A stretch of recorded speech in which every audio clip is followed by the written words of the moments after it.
Je pensais connaître la femme avec qui j'avais partagé 20 ans de ma vie. Je croyais que notre mariage traversait simplement une mauvaise passe, une crise passagère comme tant d'autres couples en connaissent. J'avais tort. La vérité était bien plus sombre, bien plus tordue que tout ce que j'aurais pu imaginer.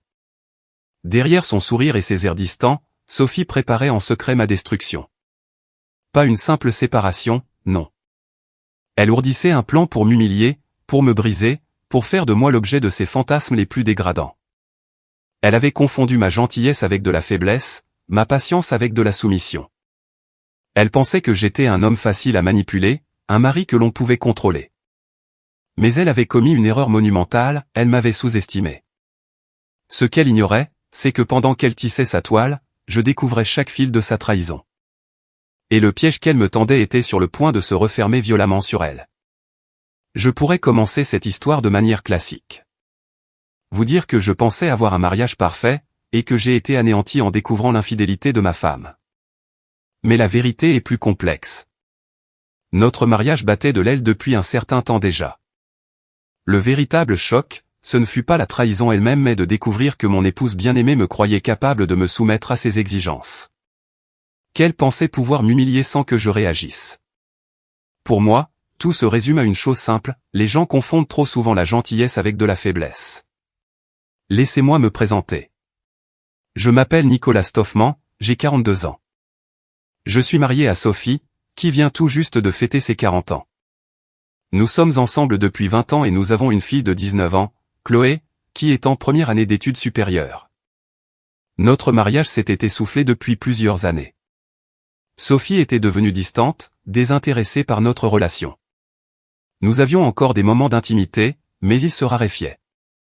Je pense que le passage à la quarantaine et le départ de notre fille de la maison l'ont fait basculer. Malheureusement, c'est notre fille, Chloé, qui a découvert la première preuve de la folie de ma femme.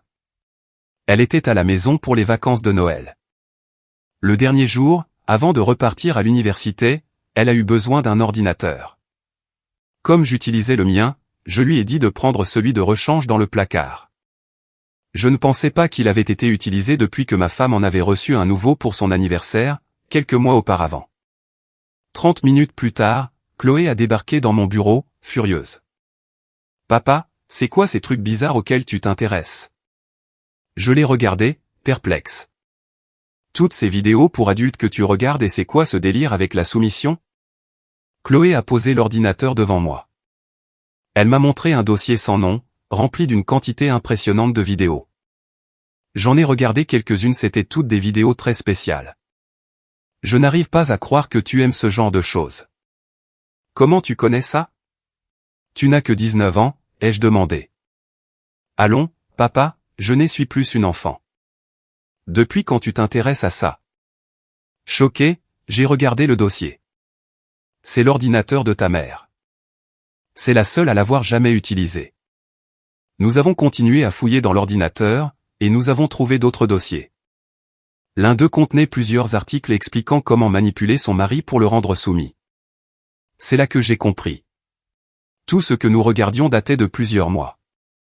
Il nous restait environ 1 heure avant que Sophie ne rentre. J'ai eu une idée, regarder son nouvel ordinateur. Chloé est allée le chercher pendant que j'éteignais l'ancien. Ça ne marchera pas, a-t-elle dit. Le nouveau est protégé par un mot de passe. Je lui ai pris la main et l'ai emmené dans la chambre qui servait de bureau à Sophie. Cachée sous le tiroir du bureau, il y avait une feuille de papier. Ta mère n'est pas très douée pour retenir ses mots de passe. Quand elle a eu l'ancien ordinateur, je lui ai suggéré de tout noter et de garder la feuille au même endroit. J'ai ouvert un tiroir et j'en ai sorti un papier avec les mots de passe de nos comptes domestiques. Chloé a regardé. Il n'y a pas le mot de passe de son nouvel ordinateur dessus. Je sais, ai-je répondu. J'ai glissé ma main sous le bureau et j'ai sorti une autre feuille de papier. Ça, c'est sa feuille secrète. Comme pour beaucoup de choses, elle pense être maligne en la cachant ici. Je l'ai vu la mettre là il y a quelque temps, mais je n'avais jamais eu besoin d'y regarder jusqu'à aujourd'hui. J'ai pris une photo du papier avant de le remettre à sa place. En quelques secondes, son nouvel ordinateur était déverrouillé et nous étions en train de le fouiller. Nous avons trouvé d'autres vidéos de soumission et d'autres articles sur le contrôle. Notre recherche a été interrompue par le bruit de la porte du garage qui s'ouvrait. Nous avons rapidement éteint l'ordinateur et l'avons remis exactement là où nous l'avions trouvé. Les éléments que nous avions découverts étaient certes troublants, mais ils ne prouvaient pas qu'elle faisait autre chose que de regarder des vidéos pour adultes. Chloé a accepté de ne rien dire, à condition que je la tienne au courant de mon enquête. Mon enquête ne faisait que commencer. Chloé est retournée à l'université, convaincue que sa mère tramait quelque chose de plus que de simple visionnage de vidéos. Elle avait remarqué les mêmes changements d'attitude de ma femme à mon égard que moi. L'attitude de Sophie envers Chloé était aussi différente, mais d'une autre manière. J'espérais que Sophie avait juste un intérêt passager pour ces vidéos, mais au fond de moi, je savais qu'il y avait plus. Entre le travail et les autres obligations, il m'a fallu près d'une semaine avant d'avoir assez de temps seul pour fouiller à nouveau les ordinateurs de Sophie. C'est en consultant son historique de navigation que je suis tombé sur son compte de messagerie secret. Sa feuille de mots de passe n'était pas complètement explicite, mais il y avait suffisamment d'indices pour accéder rapidement à sa messagerie. Par chance, Sophie gardait la plupart de ses emails. La majorité des échanges se faisaient avec une certaine « maîtresse B ». C'était le titre que s'était donné sa conseillère en soumission. Il y avait une longue série de conversations où maîtresse B encourageait Sophie à faire de moi un mari soumis. Sophie avait expliqué à cette femme que j'étais généralement d'accord pour faire la plupart des choses qu'elle demandait, et que je n'aimais pas me disputer. Dans la plupart des cas, disait-elle, je cédais plutôt que de créer un conflit. Maîtresse B en avait conclu que je devais être une mauviette, et que je serais facilement un mari soumis consentant. À un moment donné, Sophie lui a demandé ce qu'elle devait faire si je résistais. Maîtresse B lui a conseillé de me menacer de divorce. Elle a dit que je perdrais tout dans la séparation, que je finirais dans une boîte à chaussures, à payer Sophie pour qu'elle puisse être avec ses amants. Je devais l'admettre, j'étais ignorant en matière de droit du divorce. Bien sûr, je savais que la plupart des hommes se faisaient avoir, même quand ils n'avaient rien fait de mal. J'ai immédiatement pris rendez-vous avec l'un des meilleurs avocats spécialisés en divorce de la ville. Je me suis assis avec maître Isabelle Laurent et je lui ai exposé ma situation. Son assistante m'a donné un formulaire à remplir concernant nos emplois et notre patrimoine. Elle devait l'étudier et me donner des réponses quelques jours plus tard. Le grand sourire sur le visage de maître Laurent lorsque je suis entré dans son bureau en disait long. Ne vous inquiétez pas, Nicolas. Si vous devez vivre dans une boîte à chaussures, ce sera une très belle boîte. Les gens ne devraient pas écouter des non-juristes qui n'ont pas tous les faits. Votre femme va avoir un énorme problème si elle demande le divorce. Je parie que sa soi-disant experte ne lui a même pas demandé ce que vous faisiez dans la vie. Elle a poursuivi. L'entreprise de votre femme est évaluée à près d'1 million d'euros, mais les actifs liquides ne représentent même pas la moitié. Nous exigerons immédiatement la moitié de la valeur de l'entreprise. Elle devra trouver un moyen de vous verser 500 000 euros, ou la vendre. Son revenu sera calculé au moment du dépôt de la demande, et il sera équivalent au vôtre, donc elle n'obtiendra aucune prestation compensatoire. Elle a ajouté, sur un ton plus confidentiel. Je ne peux pas vous conseiller de le faire, mais votre maison est presque payée. Un important prêt sur valeur domiciliaire, placé dans une fiducie pour les frais de scolarité de Chloé, mettrait cet argent à l'abri de votre femme. Vous avez tous les deux des montants essentiellement identiques dans vos fonds de retraite, donc ce sera un partage équitable.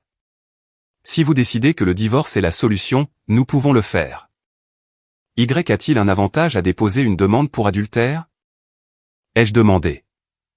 Pas dans la répartition des biens, mais nous pourrions peut-être utiliser les preuves que vous recueillez pour la forcer à accepter un règlement favorable. Je pense que cela nuirait à son entreprise si ses activités devenaient publiques. Maître Laurent a accepté de préparer les documents et d'attendre mon signal pour les lui faire signifier. Nous n'avions pas de preuves d'adultère autre que les emails, mais tout indiquait qu'elle s'y dirigeait. Nous pouvions utiliser ce temps pour mettre plus d'argent à l'abri des griffes de Sophie. J'ai informé Chloé de ce que j'avais trouvé et de ce que l'avocate avait dit.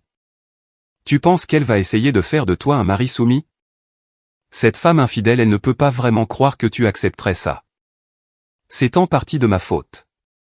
Je lui donne tout ce qu'elle veut. Je devrais arrêter ça maintenant, ai-je répondu. Attends, papa. Peut-être que tu devrais jouer le jeu. Tu crois vraiment qu'elle arrêtera si tu t'opposes ? Elle le fera juste en cachette. Joue le jeu et attire-la dans un piège. Oh, j'aime bien cette idée, ai-je répondu. J'ai continué à surveiller le compte de messagerie secret de Sophie. Maîtresse B lui a demandé de me priver de toute intimité et d'être plus exigeante. Comme je faisais déjà la plupart des tâches ménagères, Sophie devait évaluer ma réaction à son comportement plus méchant et autoritaire. Elle était censée me dire que si je faisais exactement ce qu'elle demandait, je serais récompensé par des moments d'intimité. Maîtresse B lui a dit de toujours trouver des défauts dans mon travail et de refuser toute relation intime. Ma soumission serait le signal que j'étais prêt à devenir son mari mauviette. J'ai pensé à lui tenir tête. Mais Maîtresse B lui avait dit que si je ne coopérais pas, elle changerait de plan et m'humilierait en secret. Comme Chloé l'avait suggéré, j'ai joué le jeu. J'ai parfaitement joué mon rôle. En apparence, j'étais l'homme soumis, faisant docilement tout ce qu'on me disait. J'étais tellement en colère contre elle que j'étais heureux de ne plus avoir d'intimité avec Sophie, mais je faisais semblant d'être déçu quand elle me la refusait. Je savais que la fin approchait quand j'ai lu un email, dans lequel Sophie annonçait à Maîtresse B qu'elle avait trouvé son amant.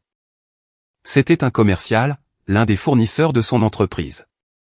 Maîtresse B a conseillé à Sophie de tester son nouvel amant avant de me dévoiler son plan.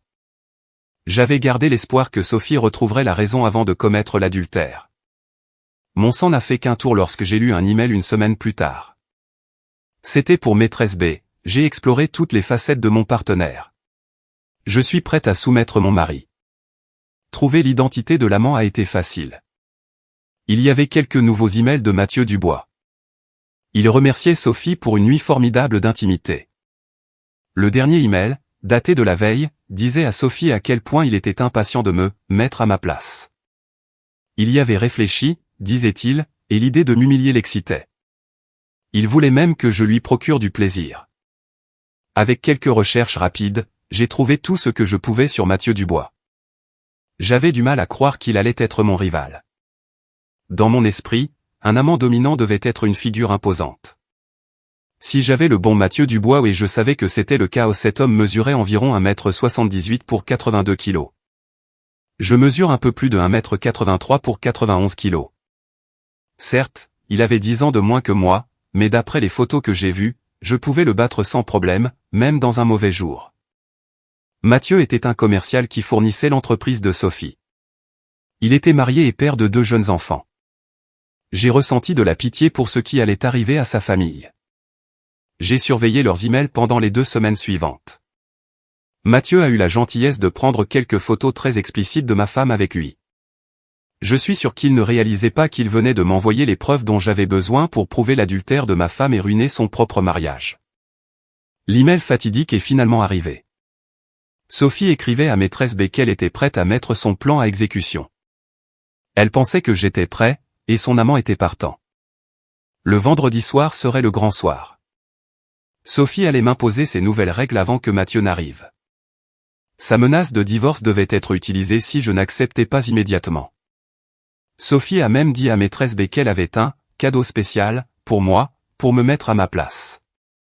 Maîtresse B, se basant sur ma soumission à toutes ses demandes dégradantes précédentes, a assuré à Sophie que j'obéirais. J'avais 3 jours pour me préparer. Mon avocate avait la version finale des papiers du divorce prête et m'en avait donné une copie.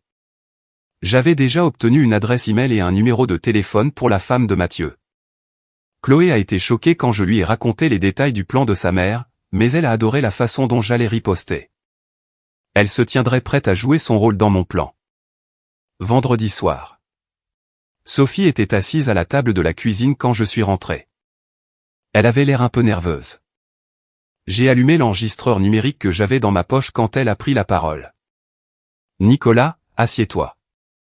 J'ai besoin de te parler de quelque chose. » J'ai essayé de ne pas sourire. « Je peux me changer d'abord ?» Elle a pris une voix autoritaire. « Non. Tu vas t'asseoir et écouter. Et tu ne vas pas m'interrompre. » Je me suis assis sur la chaise, posant ma mallette à côté de moi avant de hocher la tête. « Il va y avoir des changements ici, et tu vas devoir les accepter. Premièrement, je vais prendre un amant. Il vient ce soir pour avoir une relation intime avec moi. Ta participation se limitera à me nettoyer et à le préparer pour la suite. Tu continueras à faire les corvées dans la maison et à faire tout ce que je te dirai de faire. » Sophie a fait une pause, alors j'ai sauté sur l'occasion. C'est tout? Ai-je demandé. Non. J'ai un petit cadeau que tu vas commencer à porter. Tu le porteras tout le temps, et je serai la seule à avoir la clé. Vas-y, ouvre. Elle a poussé une boîte emballée vers moi. À l'intérieur, il y avait un dispositif de contrôle de chasteté. J'en avais vu quelques-uns dans les vidéos sur l'ordinateur de Sophie. J'ai soulevé l'objet. Tu as terminé? Oui. Je sais que ce sera un grand changement, mais tu t'adapteras et tu feras ce qu'on te dit. Sophie semblait nerveuse maintenant. Je pense qu'elle s'attendait à une réaction différente de ma part. Je tiens à te prévenir que si tu n'es pas d'accord, il y aura des conséquences. Je n'ai pas pu m'en empêcher, j'ai laissé échapper un petit rire. Maintenant, tu as fini? Sophie a hoché la tête. N'es-tu pas censé me dire que si je n'obéis pas, tu divorceras et que je finirai dans une boîte à chaussures? Eh bien oui, ce sont quelques-unes des conséquences. Alors tu ferais mieux d'accepter. Sa voix tremblait un peu, et était un peu moins autoritaire. J'ai sorti mon téléphone portable, envoyé l'email préécrit à la femme de Mathieu, puis j'ai appelé Chloé. Oui, chérie? Elle vient de m'exposer son plan. Tu ne le croiras pas, mais elle vient de me donner un dispositif de chasteté à porter. Sophie a tenté de reprendre le contrôle. Raccroche ce téléphone. À qui diable parles-tu? Je l'ai regardé avec un grognement. Je te laisse, chérie. Je dois m'occuper de ça. Posant le téléphone sur la table, j'ai levé les yeux vers ma femme avant de frapper la table de ma main avec un bruit sourd. Ne m'interromps jamais quand je parle à ma fille, ai-je dit d'une voix calme mais ferme. Sophie est restée là, sans voix. Bien. J'ai ton attention. Récapitulons ce que tu viens de me dire. Si je comprends bien, ton plan est de faire venir un type chez nous ce soir pour coucher avec toi. Je suis censé regarder, je suppose. Et cela continuera, moi étant ton fidèle oui, je suis censé porter cet engin dont seul toi as la clé. La cerise sur le gâteau, si je ne suis pas d'accord, tu divorces, tu me prends tout ce pour quoi j'ai travaillé et tu me fais vivre dans une boîte à chaussures. C'est bien ça? Sophie a retrouvé un peu de son assurance, pensant que les choses allaient toujours dans son sens. Oui, c'est exactement comme ça que ça va se passer. J'ai pris ma mallette, l'ai posée sur la table avant de l'ouvrir. Sophie, prends ton téléphone et appelle Mathieu. Sa confiance s'effritait rapidement. Quoi? Qui est Mathieu? J'ai attrapé le téléphone de sa main, j'ai tapé son code pour le déverrouiller. Tout aussi rapidement, j'ai trouvé le numéro de Mathieu dans ses contacts et je l'ai mis sur haut-parleur. Tu sais Mathieu. Ton amant. Mathieu a répondu à la première sonnerie. Salut, bébé. Comment la mauviette l'a pris? Il est prêt? Désolé, Mathieu, mais ce n'est pas « bébé ». C'est la mauviette. J'ai quelques questions à te poser. Quand tu as commencé avec ma femme, lui as-tu dit que tu étais marié et que tu avais 2 jeunes enfants? D'après la réaction de ma femme, je suppose que non. Plus important encore, as-tu dit à ta femme que tu allais passer la soirée avec la mienne? D'après ton silence, je suppose que non. Ne t'inquiète pas, je m'en suis occupé pour toi. Je suis sûr qu'elle le prendra très bien. Et j'apprécie vraiment les photos de toi et de ma femme. Je suis sûr que ta femme pourra les utiliser dans son divorce. Je sais que je les utiliserai dans le mien. Fils de tu vas le regretter.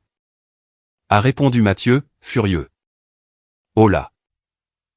On dirait une menace de violence physique grave. J'ai sorti mon arme de poing de ma mallette. Sophie a crié en la voyant. Tais-toi, Sophie. Je parle à ton amant. Mathieu, tu t'y connais en arme à feu? J'ai fait glisser la culasse de mon pistolet. Si tu ne connais pas, c'était le son d'une balle de 45 ACP en train d'être chambrée. Je me suis récemment demandé ce qu'une balle de ce calibre ferait à un homme. Si tu te pointes à ma porte, nous le découvrirons tous les deux. Après quelques instants de silence, j'ai regardé Sophie qui commençait à paniquer. Zut, je crois qu'il a raccroché. Je n'ai même pas eu le temps de lui dire que j'avais aussi envoyé certains de ses emails à son employeur. Savais-tu qu'ils ont une règle stricte contre le fait d'avoir des relations intimes avec leurs clients? Assieds-toi, Sophie. Tu avais raison tout à l'heure, nous avons des choses à nous dire. Ramassant l'objet, je l'ai regardé de près. Il est petit. Je le lui ai jeté. Vraiment, un petit. Un putain de petit. Jamais je ne rentrerai là-dedans, tu le sais bien. Ce n'est qu'une des nombreuses erreurs de calcul que tu as faites, ma chère femme. Pensais-tu vraiment que j'allais accepter tout ça? Sophie a commencé à bafouiller. Sortant un dossier de ma mallette, je l'ai fait glisser sur la table. Qu'est-ce que c'est? A-t-elle demandé, au bord des larmes. C'est une demande de divorce. Mon avocate, une femme qui a vraiment fait des études de droit, voulait que je te dise que tu ne devrais jamais prendre de conseils juridiques auprès d'une femme sur Internet. Laisse-moi te donner les grandes lignes. Premièrement, tu ne vas pas tout me prendre, et non, je ne vais pas vivre dans une boîte à chaussures. Commençons par nos biens. Je suis sûr que ta femme d'Internet t'a dit que tu aurais tout. C'est faux. Nous vivons dans un état où le partage est de 50-50e. Cela signifie que chacun de nous a droit à la moitié des biens de notre mariage. As-tu dit à ta conseillère que tu possédais une entreprise prospère? Non, je ne pense pas. Tu remarqueras que je demande la moitié de l'entreprise que tu as bâtie pendant notre mariage. Je me souviens que la dernière évaluation pour ce prêt que tu as obtenu a estimé l'entreprise à 1 million d'euros. Je demande 500 000 euros en espèces dans le divorce. Sophie a commencé à bégayer. Mais tu sais que cette évaluation était juste pour garantir le prêt. Tu sais que mon entreprise n'a pas ce genre d'actifs.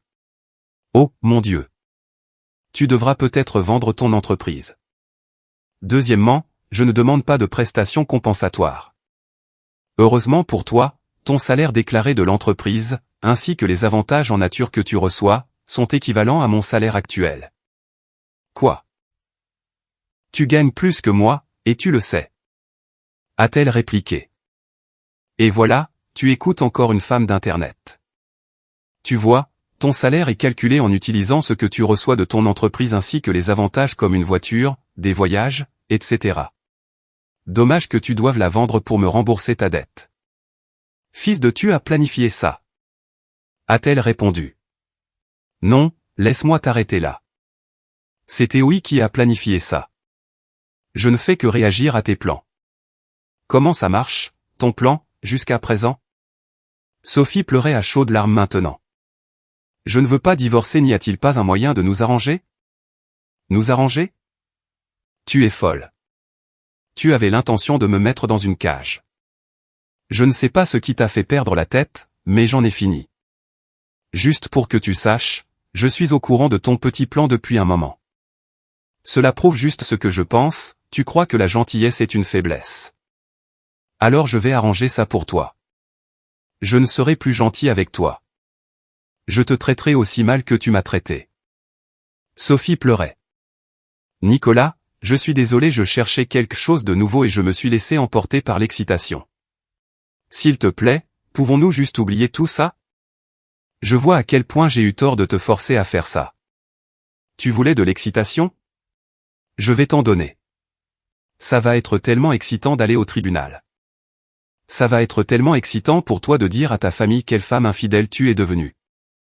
Enfin, ça va être tellement excitant pour toi de devoir vendre ton entreprise pour me payer. Regarde toute cette excitation que tu vas avoir. Sophie a continué à argumenter, à dire qu'elle était désolée et qu'elle ne voulait pas que ça se termine comme ça. Elle pleurait depuis plus d'1 heure quand quelqu'un a commencé à marteler la porte d'entrée. Vu les coups violents, j'étais presque sûr de savoir qui c'était. J'ai attrapé mon pistolet avant d'aller à la porte. En approchant, une voix a crié à travers la porte. Ouvre cette porte, espèce de... Je me suis éloigné de la porte, j'ai sorti mon téléphone et j'ai composé le 17. Oui, j'ai besoin que la police intervienne à mon domicile immédiatement.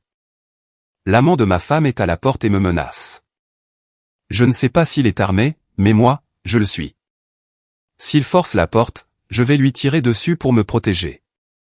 J'ai posé le téléphone, en laissant la ligne ouverte. Mathieu, éloigne-toi de ma porte. J'ai appelé la police, ils sont en route. Mathieu frappait la porte encore plus fort maintenant. Les bruits sourds indiquaient clairement qu'il essayait de la défoncer. Je vais te tuer. J'ai été tenté de déverrouiller le pen dormant pour le laisser entrer et lui tirer dessus. Avant que je puisse le faire, j'ai entendu les sirènes dans la rue. À travers la porte, j'ai entendu la police crier à Mathieu de montrer ses mains et de s'éloigner. Comme il n'obtempérait pas, j'ai entendu l'un des officiers annoncer « Taser déployé ». Nous avons appris plus tard que la femme de Mathieu avait perdu la tête en recevant mon email. Elle avait couru chez son père, qui habitait juste à côté. Il attendait donc Mathieu quand celui-ci est rentré. Mathieu a à peine réussi à s'échapper avant de revenir en voiture chez moi. J'ai remarqué de grosses bosses sur le côté de sa voiture après son arrestation. Elles ressemblaient à des coups de batte de baseball. Dommage que son beau-père ne l'ait pas attrapé avant qu'il n'essaie de s'introduire chez nous. L'incident avec Mathieu m'a aidé à obtenir une ordonnance restrictive contre lui, même si je n'en aurais pas besoin avant sa sortie de prison. J'ai menacé Sophie d'une ordonnance restrictive si elle ne déménageait pas. Je savais qu'aucun juge ne l'accorderait, mais elle, non. Sophie a déménagé chez ses parents, en râlant et en criant tout le temps. Elle voulait sans cesse parler, disant qu'elle ne voulait pas de divorce. Sophie a pris un avocat qui a insisté sur une réunion en face à face pour régler les détails du divorce. Maître Laurent m'a dit de me préparer à ce qu'elle attaque tout dans la demande de divorce. L'avocat qu'elle avait engagé était, selon les mots de Maître Laurent, une « véritable ordure ». Elle m'a dit que même s'il parlait fort, il n'était pas très brillant. Je ne devais pas me laisser intimider.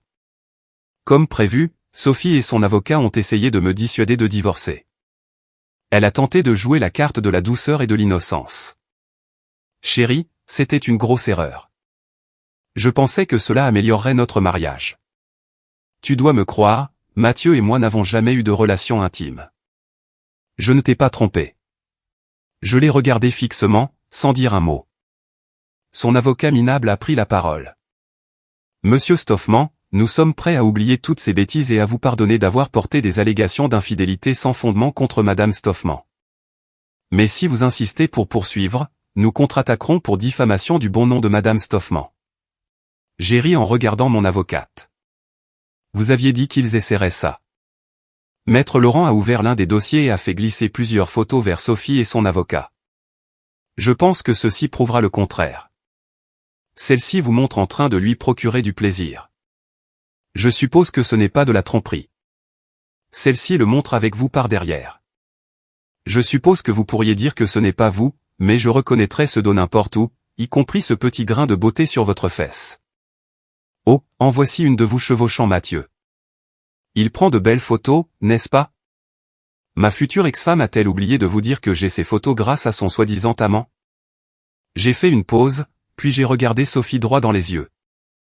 Je n'arrête pas le divorce. Tu peux te battre autant que tu veux, mais j'en ai fini avec toi. J'ai poussé une autre photo vers son avocat. Voici une photo du dispositif qu'elle voulait me faire porter. Non, je n'oublierai pas et je ne pardonnerai pas. Sophie et son avocat ont commencé à chuchoter. Il était évident que Sophie ne lui avait pas dit que Mathieu avait pris des photos d'eux. Le ton montait, mais tout ce que j'ai pu distinguer, c'est Sophie lui disant « Il a dit qu'il avait des photos, mais je ne l'ai pas cru, j'avais les yeux fermés, je ne le regardais pas pendant qu'il était avec moi. » Maître Laurent a suggéré que nous fassions une pause pour que les avocats s'entretiennent avec leurs clients. Maître Laurent et moi avons ri en quittant la pièce. Quand nous sommes revenus, Sophie avait une autre expression sur le visage. Le regard doux et innocent avait disparu. Son avocat a déclaré. Nous allons exiger une thérapie de couple. Maître Laurent m'avait dit de m'y attendre. Je leur ai dit que je pouvais assister à autant de séances qu'ils le souhaitaient. Dans le cas où nous ne parviendrions pas à vous convaincre de mettre fin à cela après la thérapie, nous devons parler de la répartition des biens. Votre plan de partage est totalement inacceptable. L'avocat de Sophie a sorti le dossier contenant notre partage des biens. Votre demande de 500 000 € pour l'entreprise de Madame Stoffman est absurde. Nous devons faire une évaluation indépendante de l'entreprise avant de discuter de chiffres. Tu sais que mon entreprise vaut peut-être la moitié de ça, a dit Sophie en me regardant. Mon avocate m'a regardé avec un sourire en coin. Elle a ouvert un dossier, poussant une pile de papiers agrafés vers Sophie.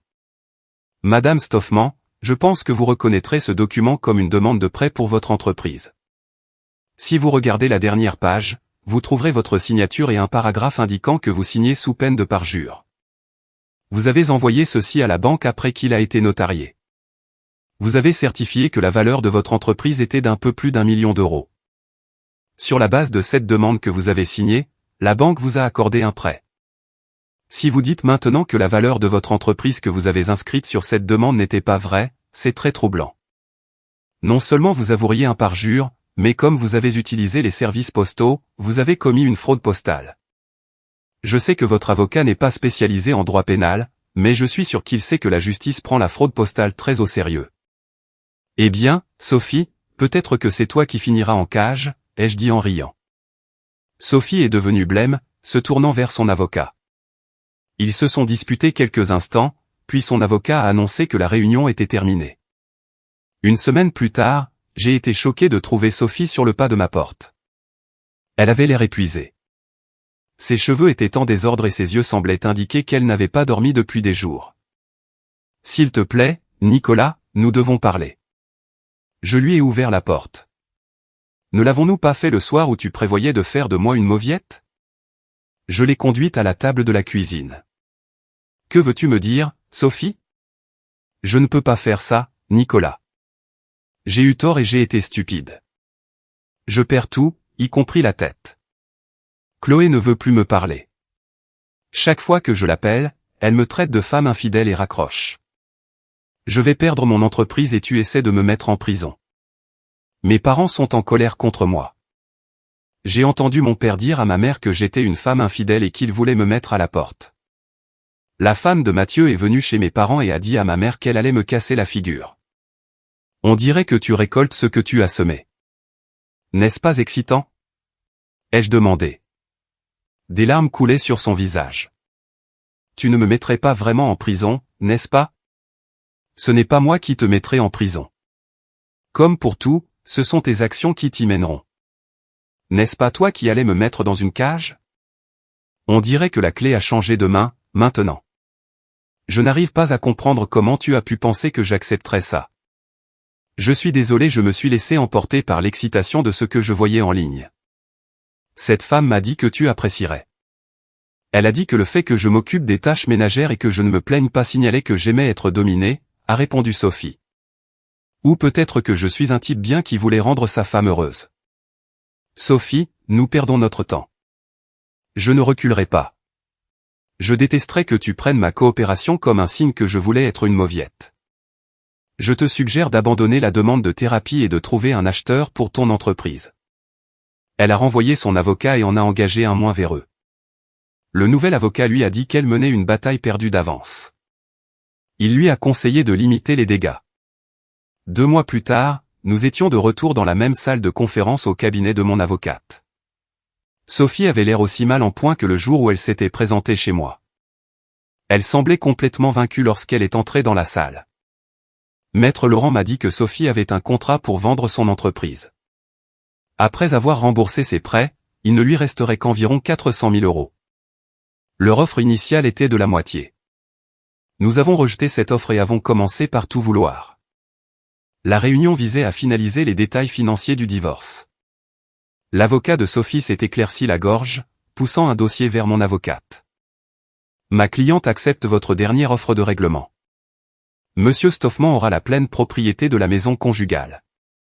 Chaque partie conservera ses comptes de retraite respectifs. Les comptes bancaires ont été divisés à 50/50 et le resteront. Le dernier point est l'entreprise de Madame Stoffman. Il y a un contrat sur l'entreprise pour 400 000 euros. Une fois que Madame Stoffman aura reçu les fonds, Monsieur Stoffman recevra un chèque de 320 000 euros. Je suppose que nous n'avons pas besoin de mettre par écrit l'accord de Monsieur Stoffman de ne pas évoquer les désagréments de ces documents de prêt dans l'accord de règlement.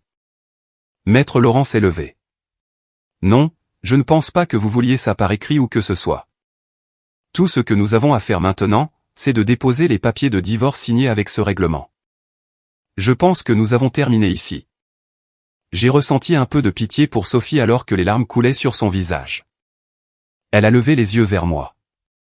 Pouvons-nous avoir juste quelques minutes pour parler ? J'ai regardé Maître Laurent, lui faisant un petit signe pour lui dire que j'acceptais de parler. Les autres sont sortis de la pièce, nous laissant seuls. Je suis tellement désolé, Nicolas. Je sais que je n'ai aucune chance de regagner ta confiance, mais peux-tu s'il te plaît m'aider avec Chloé? Notre fille ne veut pas avoir une conversation civilisée avec moi et n'accepte pas de me voir. Quand nous parlons, elle m'insulte. À quoi t'attendais-tu? Pensais-tu qu'elle te soutiendrait dans ton projet de me mettre dans une cage et de prendre d'autres hommes pour avoir des relations intimes? Il n'y a rien que je puisse faire pour la faire changer d'avis. Tu devras régler ça toi-même. Sophie a baissé la tête, sortant de la salle de conférence en traînant les pieds. J'avais tellement envie de lui demander comment elle gérait toute l'excitation qu'elle s'était elle-même infligée. Mais ce serait en rajouter. J'en avais fait assez. Et voilà, c'est la fin de l'histoire d'aujourd'hui. Est-ce que la conclusion vous a surpris, ou est-ce que vous vous attendiez à une telle tournure des événements? J'aimerais beaucoup connaître votre avis. Partagez vos pensées dans les commentaires ci-dessous, et lançons la discussion. Si cette histoire vous a tenu en haleine, n'oubliez pas de laisser un pouce bleu, ça aide énormément la chaîne. Et si vous êtes nouveau ici ou que vous n'êtes pas encore abonné, c'est le moment idéal pour rejoindre notre communauté. Je vous propose de nouvelles histoires captivantes chaque jour. Alors, cliquez sur le bouton s'abonner et activez la cloche de notification pour ne rien manquer. Merci d'avoir regardé, et je vous dis à très bientôt pour la prochaine histoire.